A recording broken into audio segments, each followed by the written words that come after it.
नमस्कार दोस्तों, हर हर महादेव। आज मैं आपको शिव महापुराण की चंचुला की कथा सुनाऊंगी।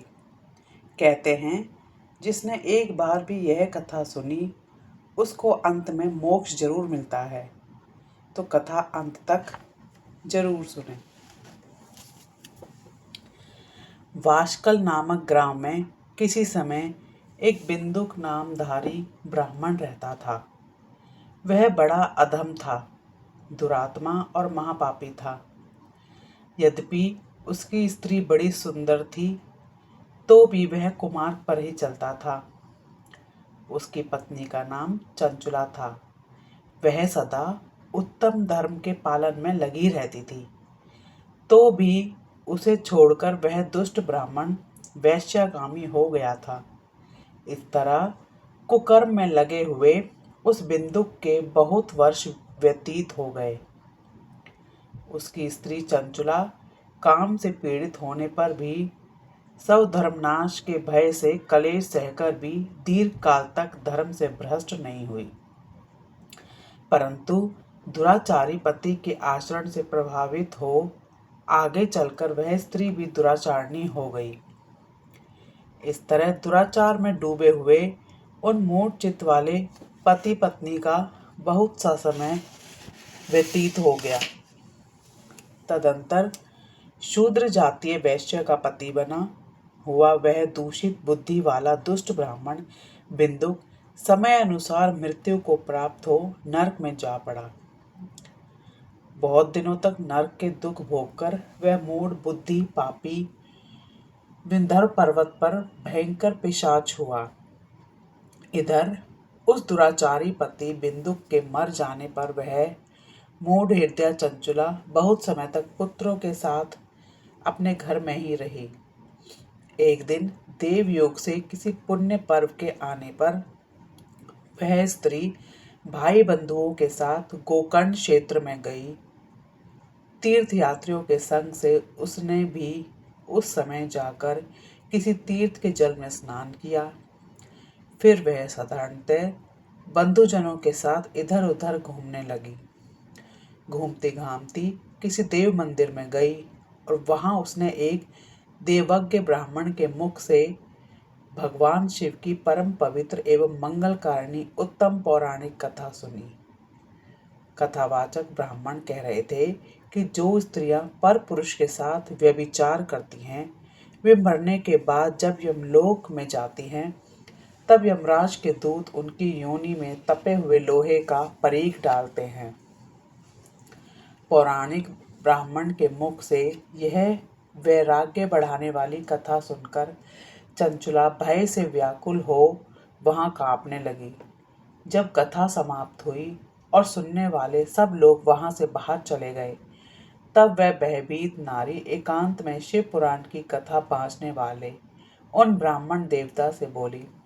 चंचुला ने कहा, ब्राह्मण, मैं अपने धर्म को नहीं जानती थी, इसलिए मेरे द्वारा बड़ा दुराचार हुआ है। स्वामी, मेरे ऊपर अनुपम कृपा करके आप मेरा उद्धार कीजिए। आज आपके वैराग्य रस से ओतप्रोत इस प्रवचन को सुनकर मुझे बड़ा भय लग रहा है। मैं कांप उठी हूँ और मुझे इस संसार से वैराग्य हो गया है। मुझ मूढ़ चित्त वाली पापनी को धिक्कार है। मैं सर्वथा निंदा के योग्य हूँ, कुसंगति विषयों में फंसी हुई हूँ और अपने धर्म से विमुख हो गई हूँ। हाय, न जाने किस किस घोर कष्टदायक दुर्गति में मुझे पड़ना पड़ेगा, और वहाँ कौन बुद्धिमान पुरुष कुमार्ग में मन लगाने वाली मुझ पापनी का साथ देगा। मृत्यु काल में उस भयंकर यमदूतों को मैं कैसे देखूंगी, जब वे बलपूर्वक मेरे गले में फंदे डालकर मुझे बांधेंगे, तब मैं कैसे धीरज धारण कर सकूंगी। नरक में जब मेरे शरीर के टुकड़े टुकड़े किए जाएंगे, उस समय विशेष दुख देने वाली उस महायातना को मैं कैसे सहूंगी।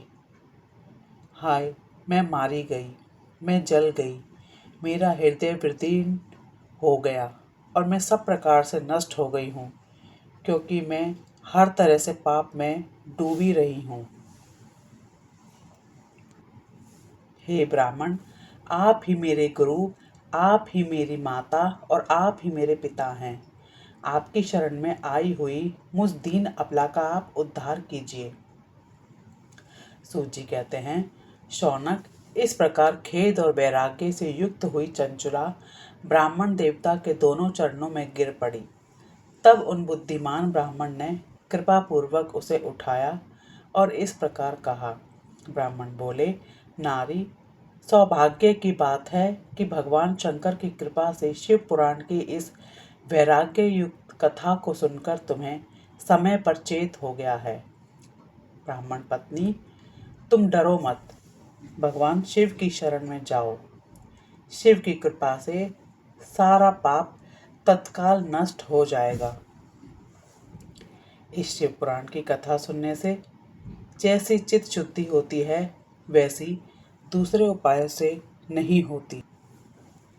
ब्राह्मण पत्नी, तुम विषयों से मन को हटा लो और भक्ति भाव से भगवान शंकर की इस परम पावन कथा को सुनो। परमात्मा शंकर की इस कथा को सुनने से तुम्हारे चित्त की शुद्धि होगी और इससे तुम्हें मोक्ष की प्राप्ति हो जाएगी। जो निर्मल चित्त से भगवान शिव के चरणारविंदों का चिंतन करता है, उसकी एक ही जन्म में मुक्ति हो जाती है। यह मैं तुमसे सत्य कहता हूँ। सूत जी कहते हैं, शौनक, इतना कहकर वे श्रेष्ठ शिव भक्त ब्राह्मण चुप हो गए। उनका हृदय करुणा से आर्द्र हो गया था। वे शुद्ध चित्त महात्मा भगवान शिव के ध्यान में मग्न हो गए। तदंतर बिंदुक की पत्नी चंचला मन ही मन प्रसन्न हो उठी। ब्राह्मण का उक्त उपदेश सुनकर उसके नेत्रों में आनंद के आंसू छलक आए थे। वह ब्राह्मण पत्नी चंचला हर्ष भरे हृदय से उन श्रेष्ठ ब्राह्मण के चरणों में गिर पड़ी। चंचला उस शिव पुराण की कथा को सुनने की इच्छा मन में लिए उन ब्राह्मण देवता की सेवा में तत्पर हो वहां रहने लगी। तदंतर शिव भक्तों में श्रेष्ठ और शुद्ध बुद्धि वाले उन ब्राह्मण देव ने उसी स्थान पर उस स्त्री को शिव पुराण की उत्तम कथा सुनाई। इस प्रकार उस गोकर्ण नामक महाक्षेत्र में उन्हीं श्रेष्ठ ब्राह्मण से उसने शिव पुराण की वह परम उत्तम कथा सुनी। तत्पश्चात समय के पूरे होने पर भक्ति, ज्ञान और वैराग्य से युक्त हुई चंचला ने अपने शरीर को बिना किसी कष्ट के त्याग दिया। इतने में ही त्रिपुर शत्रु भगवान शिव का भेजा हुआ एक दिव्य विमान दूत गति से वहां आ पहुंचा। चंचला उस विमान पर आरूढ़ हुई और भगवान शिव के श्रेष्ठ पार्षदों ने उसे तत्काल शिवपुरी में पहुंचा दिया और उसके सारे मैल धुल गए थे। भगवान शंकर का दर्शन करके वह ब्राह्मण पत्नी चंचला बहुत प्रसन्न हुई। अत्यंत प्रीति युक्त होकर उसने बड़ी उतावली के साथ भगवान को बारंबार प्रणाम किया। फिर हाथ जोड़कर वह बड़े प्रेम, आनंद और संतोष से युक्त हो विनीत भाव से खड़ी हो गई। उसके नेत्रों से आनंद के आंसुओं की विरहल धारा बहने लगी तथा संपूर्ण शरीर में रोमांच हो गया। उस समय भगवती पार्वती और भगवान शंकर ने उसे बड़ी करुणा के साथ अपने पास बुलाया और सौम्य दृष्टि से देखा। पार्वती जी ने तो दिव्य रूप धारणी बिंदु प्रिया चंचला को प्रेम पूर्वक अपनी सखी बना लिया। वह उस परमानंद घन ज्योति स्वरूप सनातन धाम में अविचल निवास पाकर दिव्य सौख्य से संपन्न हो अक्षय सुख का अनुभव करने लगी।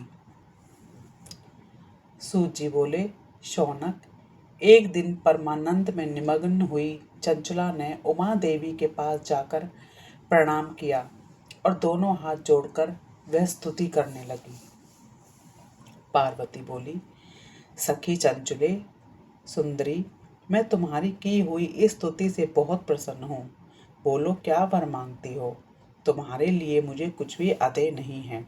चंचला बोली, निष्पाप गिरिराज कुमारी, मेरे पति बिंदु इस समय कहाँ हैं, उनकी कैसी गति हुई है, ये मैं नहीं जानती।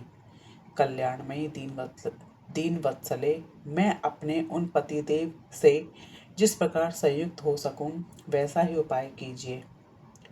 महेश्वरी महादेवी, मेरे पति एक शूद्र जातीय वैश्या के प्रति आसक्त थे और पाप में डूबे रहते थे। उनकी मृत्यु मुझसे पहले ही हो गई थी। ना जाने वे किस गति को प्राप्त हुए होंगे। गिरिजा बोली, बेटी, तुम्हारा बिंदुक नाम वाला पति बड़ा पापी था। उसका अंतकरण बड़ा ही दूषित था। वैश्य का उपभोग करने वाला वह मामूड मरने के बाद नरक में पड़ा अगणित वर्षों तक नरक में नाना प्रकार के दुख भोगकर वह पापात्मा अपने शेष पापों को भोगने के लिए विंध्यन पर्वत पर पिशाच हुआ है। इस समय वह पिशाच अवस्था में ही है और नाना प्रकार के कलेश उठा रहा है। वह दुष्ट वहीं वायु पीकर रहता है और सदा सब प्रकार के कष्ट सहता है। चंचला बोली, महेश्वरी महादेवी, मुझ पर कृपा कीजिए और दूषित कर्म करने वाले मेरे उस दुष्ट पति का अब उद्धार कर दीजिए। देवी, कुसंगित बुद्धि वाले मेरे पति, उस पापात्मा पति को किस उपाय से उत्तम गति प्राप्त हो सकती है, यह शीघ्र बताइए। पार्वती ने कहा, तुम्हारा पति यदि शिव पुराण की पुण्यमयी उत्तम कथा सुने तो सारी दुर्गति को पार करके वह उत्तम गति का भागी हो सकता है। माता ने तुमरू को बुलाकर उनसे प्रसन्नता पूर्वक इस प्रकार कहा, तुमरो, मैं तुमसे एक बात कहती हूँ, तुम्हारा कल्याण हो। तुम मेरी इस सखी के साथ शीघ्र ही विंध्यन पर्वत पर जाओ। वहां एक महाघोर और भयंकर पिशाच रहता है। वह दुष्ट पिशाच अपने पापों का फल भोग रहा है। तुम उसके आगे यत्न पूर्वक शिव पुराण की उस दिव्य कथा का प्रवचन करो, जो परम पुण्यमयी तथा समस्त पापों का नाश करने वाली है। उसे उस दुर्गति से मुक्त होने पर बिंदुक नामक पिशाच को मेरी आज्ञा से विमान पर बिठाकर तुम भगवान शिव के समीप ले आओ। तुमरू ने उस पिशाच को पाशों से बांधकर आसन पर बिठाया और हाथ में वीणा लेकर गौरीपति की कथा का गान आरंभ किया। उस परम पुण्यमय शिव पुराण को सुनकर उस पिशाच ने अपने सारे पापों को धोकर उस पैशाचिक शरीर को त्याग दिया। फिर तो शीघ्र ही उसका रूप दिव्य हो गया। अंग कांति गौर वर्ण की हो गई। इस प्रकार दिव्य देहधारी होकर श्रीमान बिंदु अपनी प्राण वल्लभा चंचुला के साथ स्वयं भी पार्वती वल्लभ भगवान शिव का गुणगान करने लगा। उसकी स्त्री को इस प्रकार दिव्य रूप से सुशोभित देख वे सभी देव ऋषि बड़े विस्मित हुए। दिव्य रूपधारी श्रीमान बिंदु भी सुंदर विमान पर अपनी प्रियतमा के पास बैठकर सुखपूर्वक आकाश में स्थित हो बड़ी शोभा पाने लगे। वह अपनी प्रियतमा तथा तुमरू के साथ शीघ्र ही शिव धाम में जा पहुंचा। वहां भगवान महेश्वर तथा पार्वती देवी ने प्रसन्नता पूर्वक बिंदुक का बड़ा सत्कार किया और उसे अपना पार्षद बना लिया। उसकी पत्नी चंचुला पार्वती जी की सखी हो गई। उस घनीभूत ज्योति स्वरूप परमानंदमय सनातन धाम में अविचल निवास पाकर वे दोनों दंपति परम सुखी हो गए। तो आपको कथा कैसी लगी कमेंट में जरूर बताना और हर हर महादेव जरूर लिखना। चैनल को सब्सक्राइब जरूर करना।